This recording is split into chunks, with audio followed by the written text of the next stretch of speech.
Tuesday है। हमारे साथ केडियानॉमिक्स के फाउंडर सुशील केडिया जुड़ गए हैं। आइए उनसे समझते हैं कि टेक्निकल सेटअप और कमाई वाली कॉज इस समय कहाँ पर हैं।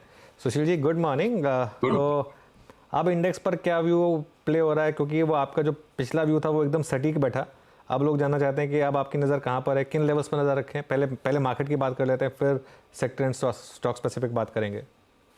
तो आइए आपको मैं निफ्टी और बैंक निफ्टी से शुरुआत करता हूं। पीसीआर से अनुरोध है थोड़ी देर के लिए मेरी स्क्रीन को शेयर रखें।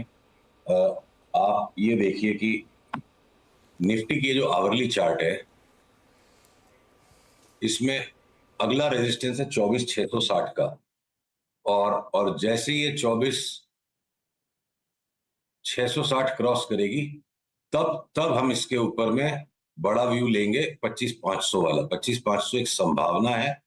और इस बाजार में जहां नेगेटिव सेंटिमेंट्स, नेगेटिव न्यूज और रोज कुछ ना कुछ छिटपुट छेड़छाड़ हो रही है, तो बिगड़े हुए वातावरण के अंदर में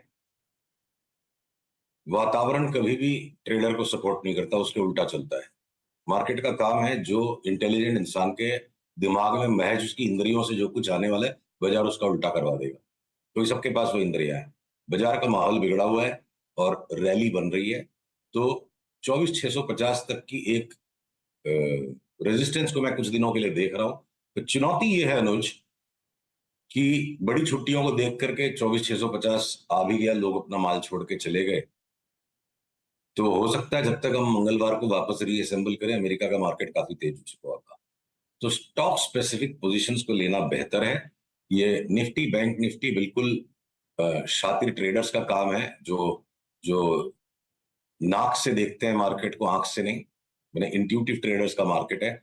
बैंक निफ्टी बैंक निफ्टी की चार्ट अगर आपको मैं दिखा पाता हूं तो तकरीबन वही पिक्चर बैंक निफ्टी में भी बना हुआ है कि एनी टाइम आपसे मेरी वार्ता समाप्त और ये मार्केट पूरा रैली करने लग जाए तो इंट्राडे में अगर आप देखो बैंक निफ्टी का लेवल 50,615 के ऊपर चलते ही हमारी बाई ट्रिगर हो जाएगी। 51,200 का अगला टारगेट, रेजिस्टेंस समझ लो आप, टारगेट शब्द गलत होता है। और 51,200 के बाद 51,700।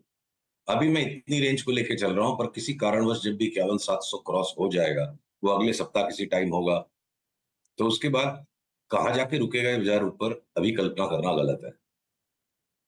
ओके, कल्पना करना गलत है। अच्छा, सुशील जी, मैं आपके पर्टिकुलर कॉल्स पर आऊँगा, लेकिन एक ओपन एंडेड क्वेश्चन आपके लिए। हम्म। अब अदानी ग्रुप स्टॉक्स में क्या करना है? मैं ये इस क्वेश्चन को थोड़ा इसलिए पूछ रहा हूँ कि संडे को ही हमने बात की थी और अब थोड़ा सा एक एमएससीआई का भी एक शायद एम्बार्गो हटा है, लेकिन ओपन एंडेड क्वेश्चन है। अगर अदानी ग्रुप स्टॉक्स पर पहली बात तो क्या आप अभी भी लॉन्ग हैं, और दूसरी बात, अब यहाँ पर कौन से स्टॉक आपको अच्छे लगते हैं, कौन से स्टॉक खराब लगते हैं? अडानी ग्रुप के स्टॉक्स पे हम देखिए, अगर पीसीआर चार्ट दिखा पा रहा है तब तकरीबन लो में पकड़ लिया था इनको, ट्रेडिंग लो पे आके।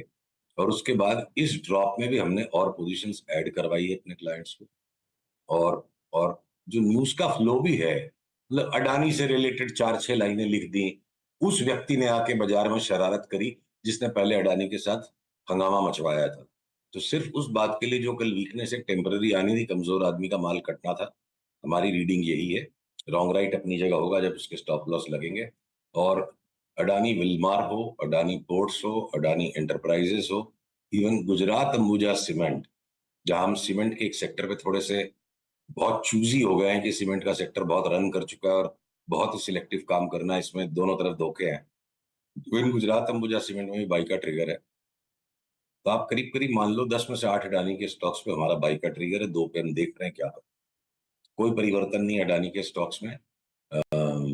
छेड़छाड़ जो आनी थी आ गई, मच्छर काट के चला गया, बरनौल लगाने की कोई जरूरत नहीं। सुशील जी, एक स्टॉक पे हमारी पहले भी बात हुई है, बलरामपुर चीनी। आज आपसे बात करते करते 515 पे ये अपने करियर हाई पे खड़ा है, रिविजिट कर रहा है अपने मार्च 2022 के हाई को। इस पर आपका टेक, अगर आप चार्ट्स देख पा रहे हो इस वक्त तो? देखिए, चार्ट देख भी लेते हैं और आपको दिखा भी देते हैं। तो अब अगर ये बलरामपुर चीनी ने, ये जो अब अभी अपने रेजिस्टेंस जोन के करीब है, तो यहाँ से जब भी एक रिवर्सल मिलेगा, जब भी एक रिवर्सल मिलेगा, देखिए यहाँ पे कुछ मीठा हो जाए। हमारी जो रिपोर्ट आई थी कि अगले 6 महीने में 8 सेंट पैसा बन जाएगा शुगर स्टॉक्स में, 350 वाला 515 हो गया, हद से ज्यादा शुगर खाने से भी तो डायबिटीज होती है, जी घबराता है, चक्कर आते हैं। तो अगर जब भी टेक प्रॉफिट का सिग्नल आएगा छोड़ देंगे। 450 की कोई फोरकास्ट नहीं, पर संभावना है कि वहां तक भी अगर मिल सकता है तो मुनाफा खाया हुआ रहेगा तब लेंगे। आप चीनी को खाओगे नहीं टाइम पे तो उसको चींटी खा जाएगी। तो पुल बैक में इसको और लेंगे, जिसके बाद अभी भी धारणा यही है कि इसको 600 तक जाना है अंतोगत्वा। पर अब एक बार ओवरबॉट हो रहा है और प्रीएम्प्ट नहीं करेंगे। जिस दिन भी कोई टेक प्रॉफिट का सिग्नल आएगा उस दिन हम बेचेंगे, जिससे कि क्या पता हमें वापस 50-60 रुपया नीचे मिल जाए और हम उसको लेकर वापस 600 में बेचने की कोशिश करें। अच्छा, एक आपकी कमेंट्री में लास्ट टाइम एक स्पेस का जिक्र हुआ था, वो था मीडिया स्पेस। अब मेरे ख्याल से थोड़ा सा आपने गहन वर्क और भी किया होगा उस पर। मीडिया स्पेस में आपका व्यू क्या है? अमूमन एक स्ट्रॉन्ग फेस से जब एफएमसीजी गुजरता है तो मीडिया भी अच्छा करता है। मीडिया पर आपकी रीडिंग क्या है इस वक्त? देखिए, मीडिया स्टॉक्स पे कोई भी व्यू चेंज नहीं है 3 महीने के हॉराइजन पर। शॉर्ट टर्म ट्रेडिंग के गेम्स अपनी जगह पे हैं, टाइम टू टाइम मुनाफा बुक करना पड़ेगा, फिर से री एंट्री लेनी पड़ेगी। उदाहरण के तौर पे अगर आपको मैं पीवीआर की चार्ट दिखाऊं, इसमें इतनी पोजीशन बनाई है कि मौके पे 1450 हो जाए तो जी नहीं घबराए, और लेने की ताकत हो आपके पास। तो उस हिसाब से अगर ऊपर आप थोड़ा सा टेम्पररी मुनाफा बुकिंग कर लेते हो, इवेंचुअली 1670-80, फिर वहां से वापस टेक प्रॉफिट, और हो सकता है बहुत बड़े भाव बन जाए इसके। आपके ग्रुप के जो दोनों स्टॉक्स हैं उन पे हमारी स्ट्रांग बाई है हमारे क्लाइंट्स ने। देखिए, हम जो कुछ भी रेकमेंड करते हैं एक चीज क्लियर पहले कर देना जरूरी है, क्योंकि माहौल आजकल सोशल मीडिया मीडिया रेगुलेटर को लोग कंफ्यूज करते हैं। हम पेड सर्विस प्रोवाइडर हैं तो हमारा धर्म है, दायित्व हम पहले अपने क्लाइंट्स को दिलवाएंगे जो दिलाना है, वो ले नहीं ले उनकी मर्जी है। और उसके बाद जब उसकी यूटिलिटी वैल्यू की सारा रिकमेंडेशन कंज्यूम हो गया, 10-15 दिन बाद हम मीडिया में उसको बोलते हैं, क्योंकि उनका अधिकार है पहले उनको मिले। तो पीवीआर है या आपके बालाजी टेलीफिल्म्स है, छोटे वाले सारे मीडिया के स्टॉक्स हैं जिसको जैसी वॉलेटिलिटी हैंडल करने की श्रद्धा हो। मीडिया के सेक्टर में कोई भी बाई नहीं है, घूम फिर के सारे मीडिया एंटरटेनमेंट में सेल नहीं है, सारे के सारे बाई हैं। और हो सकता है जंबो परफॉर्मेंस आपके ग्रुप की भी दोनों कंपनियों का आ जाए। जी टेलीफिल्म और डिश की भी चार्ट बहुत ज्यादा दिनों से दबी पड़ी है, मतलब कभी ना कभी तो हाथी इस पे से पांव उठाएगा, बेचारे बिल्कुल पिसे हुए पड़े हैं। शूट अप आएगा तो इतना फास्ट आ जाएगा कि लेने ही नहीं मिलेगा। तो मीडिया पे हम बिल्कुल स्ट्रांगली बुलिश पैटर्न्स पे बरकरार बने।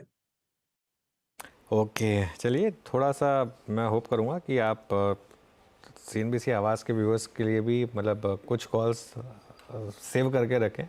नहीं, अपने क्लाइंट से बोलते हैं कि थोड़ा सा एक दोस्ती यारी में थोड़ा सा एक दोस्ती यारी भी calls है, पर इसमें जितनी हिपोक्रेसी है कि अपने क्लाइंट्स को दिला के दे दिया, तो पहले डिस्क्लोजर करना जरूरी है। नहीं वो बिल्कुल नहीं डिस्क्लोजर होना जरूरी है। मैं सिर्फ ये कह रहा हूँ कि कभी कभी एक आध कॉल ऐसी हो जाए जो सबसे पहले सिर्फ सीएनबीसी आवाज़ पे जाए, मैं उसकी बात कर रहा ऐसा नहीं कि था। हम ये BTST by today cell tomorrow वाले तमाशों में पड़ते नहीं। नहीं वो मैं उसकी बात नहीं सुशील जी, मैं उसकी बात नहीं कर रहा हूँ। उसलिए क्या है, देखिए 5 दिन 10 दिन बाद भी आपके पास वो कॉल आते हैं ना, उनमें हाँ मलाई बाकी होती है। नहीं वो ठीक है। देखिए सुशील जी इस देश में ना हर तरीके के ट्रेडर हैं, तो किसी के बारे में मतलब बीटीएससी ट्रेडर भी है, एसटीबीटी ट्रेडर भी है, डे ट्रेडर भी है, पोजिशनल ट्रेडर भी है।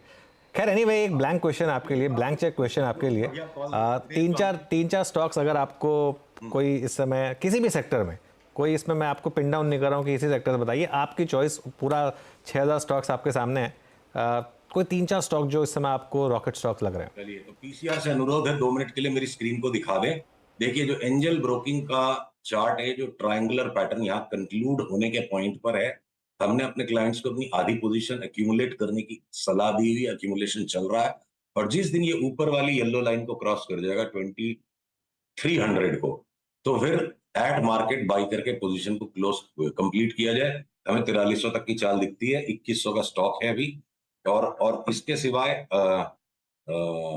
हिंदुस्तान कॉपर में हमें बड़ी चाल दिखती है, हिंदुस्तान जिंक में बड़ी चाल दिखती है।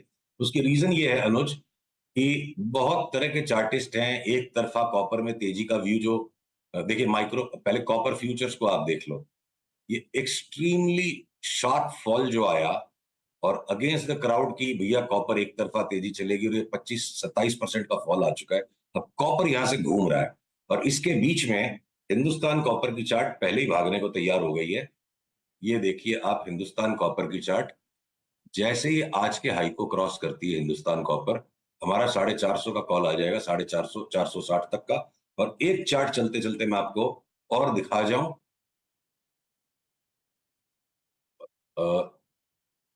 हिंदुस्तान जिंक, ये देखिए हिंदुस्तान जिंक की चार्ट अब आ गई।